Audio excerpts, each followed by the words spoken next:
देखेंगे हम लोग जो है गांधी जी द्वारा जो है 3 गोलमेज सम्मेलन किया था। साइमन रिपोर्ट पर जो है बहस करने के लिए 12 नवंबर 1930 को देखोगे प्रथम गोलमेज जो सम्मेलन का आयोजन होता है और इसकी अध्यक्षता जो करते हैं ब्रिटेन के जो है प्रधानमंत्री यानी ब्रिटिश प्रधानमंत्री जिसका नाम था रेमजे मैकडोनाल्ड जो है करते हैं। इस सम्मेलन में देखोगे 89 प्रतिनिधि जो है भाग लेते हैं। ब्रिटेन के तीनों दलों का जो प्रतिनिधित्व करने वाला और 16 ब्रिटिश संसद सदस्य थे। ब्रिटिश भारत के 57 जो है प्रतिनिधि थे और इसमें जो है वायसराय जो है मनोनीत भी किया गया था और देशी रियासतों में देखोगे 16 सदस्य जो है वो शामिल थे।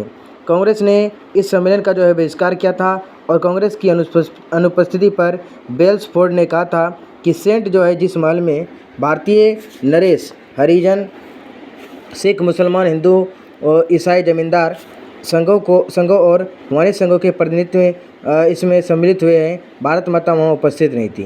तो देखोगे ये जो है बेल्सफोर्ड ने कहा था सेंट जेम्स के महल में जो है भारतीय जो भारतीय वहाँ पर शामिल है, चाहे वो कोई भी हो, राजा हो, हरिजन हो, सिख हो, मुसलमान हो, हिंदू हो, ईसाई हो, ज़मींदार हो, मजदूर हो, जो भी हो, लेकिन वहाँ पर जो है भारत माता जो है वहाँ पर मौजूद नहीं थे क्योंकि वो जो महल था, वो जो घर था, वो अंग्रेज़ों का घर था। गांधी इरविन समझौता अब क्या है? प्रथम गोलमेज सम्मेलन जब असफल रहा तो 19 जनवरी 1931 को जो है बिना किसी निर्णय से जो ये समाप्त कर दिया गया और यह स्पष्ट किया गया कि कांग्रेस के बिना कोई संवैधानिक निर्णय नहीं लिया जा सकता।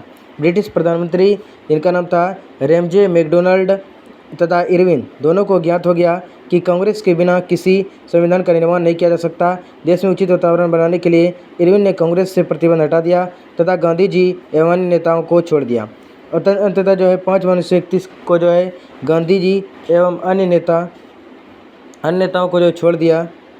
अंततः 5 मार्च 1931 ईस्वी को देखोगे गांधी जी वायसराय गांधी जी ने जो है देखोगे सविनय अवज्ञा जो है Gandhi ji viceroy Lord Irwin के बीच समझौता होता है 5 मार्च 1931 ईस्वी को और सविनय अवज्ञा आंदोलन जो है वापस ले लिया गया और द्वितीय गोलमेज सम्मेलन में कांग्रेस ने जो है भाग लेना स्वीकार कर लिया और सरकार ने सभी गिरफ्तार आंदोलनकारियों को जो छोड़ दिया। जो प्रथम गोलमेज सम्मेलन जो कि 19 जनवरी 1931 को जो है ये निर्णय लिया गया उसको समाप्त कर दिया गया क्योंकि ये जो है समझ चुके थे ब्रिटिश प्रधानमंत्री जो रेमजे मैकडोनाल्ड थे और इरविन दोनों ये जो है समझ चुके थे कि जो है बिना कांग्रेस के नेताओं के यहाँ पर जो भारत में संविधान लागू नहीं हो सकता है और इसलिए देखोगे जो सविनय अवज्ञा आंदोलन में गांधी जी और उनके जो सहयोगियों को जो पकड़ा था उसको जो है 5 मार्च 1931 को जो उसको छोड़ दिया गया और सविनय अवज्ञा आंदोलन जो है वापस ले लिया गया गांधी जी के द्वारा। उसके बाद जो है द्वितीय गोलमेज जो सम्मेलन था उसमें जो है कांग्रेस ने ये सहमति जताया कि जो है वो जो है भाग लेने वाले हैं और जितने भी गिरफ्तार किए हुए आंदोलनकारी थे उसको जो है छोड़ दिया गया। अब देखिएगा दूसरा गोलमेज सम्मेलन गांधी इरविन समझौता के तहत दूसरे गोलमेज सम्मेलन में कांग्रेस को भाग लेना था कांग्रेस की ओर से एकमात्र प्रतिनिधि के रूप में महात्मा गांधी ने भाग लिया। मुस्लिम लीग से जो है मोहम्मद अली जिन्ना ने भाग लिया। 7 सितंबर 1931 को जो दूसरा गोलमेज सम्मेलन प्रारंभ होता है देखोगे और 12 सितंबर को जो है उन लंदन जो है पहुँचे महात्मा गांधी और विभिन्न दल वो वर्ग अपना अपना हित देख रहे थे। गांधी जी ने कहा अन्य सभी दल सांप्रदायिक हैं, कांग्रेस की ही केवल जो है सारे भारत के सब हितों के प्रतिनिधित्व का दावा कर सकती हैं। सरकार ने गांधी जी के मांग को ठुकरा दिया। गांधी जी सविनय अवज्ञा आंदोलन को जो है पुनः आरंभ करने के लिए वापस आ गए। तो देखो गांधी ने भी समझौता जो हुआ था जो दूसरा गोलमेज सम्मेलन में कांग्रेस का जो भाग लेना था और कांग्रेस की ओर से जो है एकमात्र जो है नेता ने भाग लिया था वो थे महात्मा गांधी और मुस्लिम लीग से देखोगे मोहम्मद अली जिन्ना ने भी भाग लिया था। 7 सितंबर 1931 को जो है दूसरा गोलमेज सम्मेलन जो है शुरू होना था, इसलिए देखोगे 12 सितंबर को देखोगे गांधी जी लंदन पहुंचे जो कि लेट थे और बाकी सब दल के नेता भी वहां पर पहुंचे थे। तो गांधी जी का कहना था कि बाकी सब जो दल है वो सांप्रदायिक हैं, यानी कि अपने अपने हितों के बारे में जो है वो चर्चा करते वो बातें करते हैं। इसलिए जो है सिर्फ और सिर्फ जो है कांग्रेस ही ये तय करेगा कि कौन सा नियम बनेगा, ये कानून बनेगा। जिसके बाद देखोगे कि वो जो है गांधी जी का जो मांग जो था ये ठुकरा दिया गया अंग्रेज़ों के द्वारा और देखोगे गांधी जी ने सविनय अवज्ञा आंदोलन जो है फिर से जो है स्टार्ट करने के लिए जो है वो वापस आ गए। अब जो तीसरा गोलमेज सम्मेलन ये भारत में नए संविधान का नक्शा तैयार करने के लिए भारत मंत्री ने तीसरा गोलमेज सम्मेलन बुलाया और 17 नवंबर 1932 ईस्वी को देखोगे 17 नवंबर 1932 से 24 दिसंबर 1932 तक ये चला था तीसरा गोलमेज सम्मेलन। इसमें देखोगे कांग्रेस ने जो है इसमें भाग नहीं लिया था क्योंकि उसके सभी नेता जेल में बंद थे। तो देखोगे ये जो है तीसरा जो गोलमेज सम्मेलन होता है ये होता है 17 नवंबर 1932 से लेकर के 24 दिसंबर 1932 के बीच। इसमें जो है कांग्रेस के देखोगे कोई भी नेता जो है वो भाग नहीं लेते हैं, क्योंकि उनके जितने भी नेता थे वो सब क्या थे, वो जेल में बंद थे। और देखोगे कम्युनल अवार्ड व पुनः पैक्ट।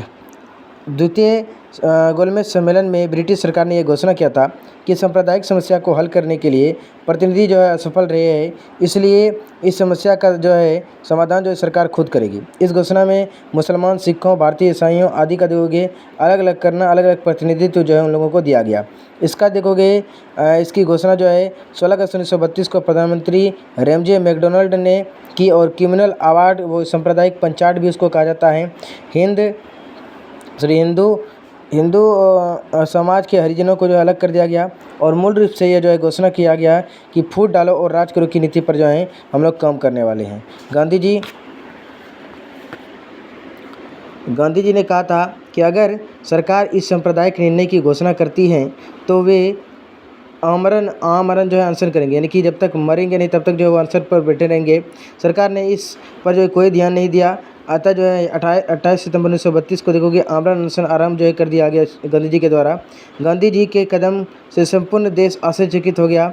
रविंद्रनाथ ने कहा था ग्रहणग्रस्त सूर्य की छाया के समान भारत पर जो है पल में अंधेरा छा रहा है। तो देखोगे रविन्द्रनाथ ठाकुर ने जो है कहा था, क्योंकि 28 दिसंबर 1932 को देखोगे आमरण अनशन पर जो है चले गए महात्मा गांधी जी। उन्होंने कहा कि अब जो है पूरे भारत पर एक तरीके से ग्रहण लगने वाला है और पूरे भारत में अंधेरा छाने वाले हैं। देश के सारे लोग जो है चिंता और वेदना से व्याकुल हो गए।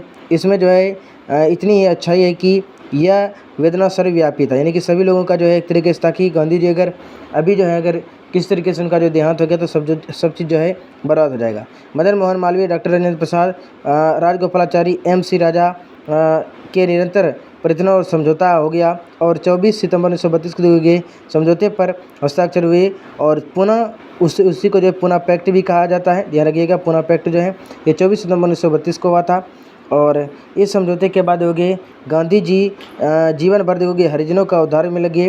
कीत के अनुसार यह समझौता हरिजनों के लिए उद्धार के लिए था, स्पष्ट रूप से भौतिक लाभ और महात्मा गांधी के आध्यात्मिक लाभ देने वाला जो है था।